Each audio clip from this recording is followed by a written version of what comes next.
अहिल्यानगर शहरात मोठी खळबळ माजवणारी घटना उघडकीस आली आहे.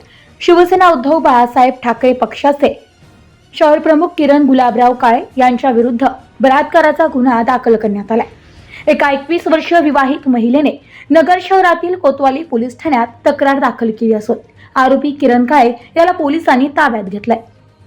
तक्रारीनुसार पीडित महिला व तिचा पती यांच्यातील वैवाहिक वाद मिटवण्यासाठी मदतीसाठी पीडिता किरण काळे यांच्या संपर्कात आली होती. विश्वासात घेत पीडितेला मदतीचे आश्वासन देत 2023 ते 2024 दरम्यान काळे यांनी आपल्या संपर्क कार्यालयात तिच्यावर वारंवार बलात्कार केल्याचा आरोप तिने केलाय.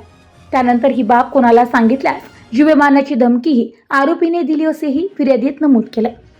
भारतीय दंड संहिता कलम 376, 504, 596 गुन्हा दाखल करण्यात आलाय. कोतवाली पोलीस ठाण्याचे पथक घटनास्थळी दाखल झाले असून पोलिसांनी आरोपीला अटक केली आहे.